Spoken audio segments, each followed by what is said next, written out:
Hello बच्चों, let's read the question. Question says the sum of all the solution to the equation 2 into log of x at base 10 minus log of 2x minus 75 at base 10 equals to 2. First option 30, second option 350, third option 75 and last option 200. हम इस question को करने के लिए हम की concept देखते हैं। तो की कॉन्सेप्ट है log of a to the power m at base p equals to m into log of a at base p। ये फर्स्ट की कॉन्सेप्ट था। सेकंड की कॉन्सेप्ट है हमारा log of a at base x minus log of p at base x equals to log of a upon b at base x। Third की concept है log of a at base p equals to x है, तो ये equal होता है a equals to p की power x।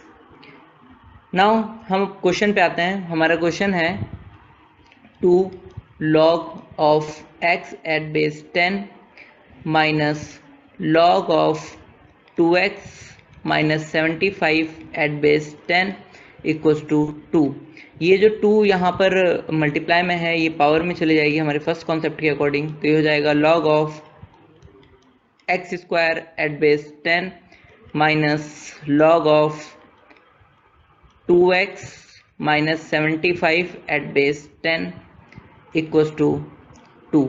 हमें पता है log a minus log b अगर बेस सेम होता है तो log a अपॉन b हो जाता है। तो इस कॉन्सेप्ट के अकॉर्डिंग ये हो जाएगा log x square upon 2x minus 75 at base 10 equals to 2। हम इसको थर्ड कॉन्सेप्ट के according a equals to b की पावर x के फॉर्म में लिख सकते हैं। तो हम इसको लिख सकते हैं x square upon 2x minus 75 equals to 10 की पावर 2। अब इसे सिंप्लीफाई कर लेते हैं। x square upon 2x minus 75 equals to 100। Cross multiplication कर लेते हैं तो ये आ जाएगा x square equals to 200x minus 75 100। हम सारे टर्म को एक तरफ ले आते हैं तो ये हो जाएगा x square minus 200x plus 7500 equals to 0। ना हम इसके फैक्टर कर लेते हैं। तो जो हमारे पास इक्वेशन है x square minus 200x plus 7500 equals to 0। तो ये इक्वल हो जाएगा x स्क्वायर माइनस, इसको लिख सकते हैं 150 plus 50 x plus 7500 equals to 0। ये हो जाएगा x square minus 150x minus 50x plus 7500 equals to 0। इसमें से कॉमन आ रहा है x, तो हमने x ले लिया, तो यहाँ आया x माइनस 150।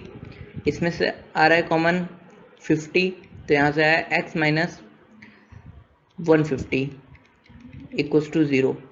तो ये आया x माइनस 50, दूसरा x माइनस 150। हमने x माइनस 150 कॉमन लिया। अगर दो नंबर का प्रोडक्ट 0 है तो उनमें से कोई एक टाइम में एक तो 0 होगा ही। तो अगर इफ़ x माइनस 50 0 है तो x इक्वल्स टू हो जाएगा 50।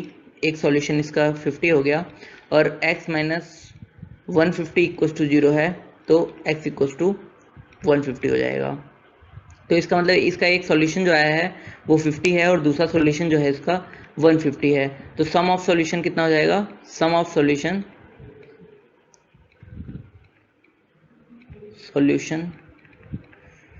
Equals to 50 plus 150 equals to 200। हमसे इस क्वेश्चन में पूछा था कि सॉल्यूशंस का जो है इस क्वेश्चन के उसका सम क्या होगा, तो वो है 200। Hence correct answer is option number D, 200. Hope you understood it well. Best of luck.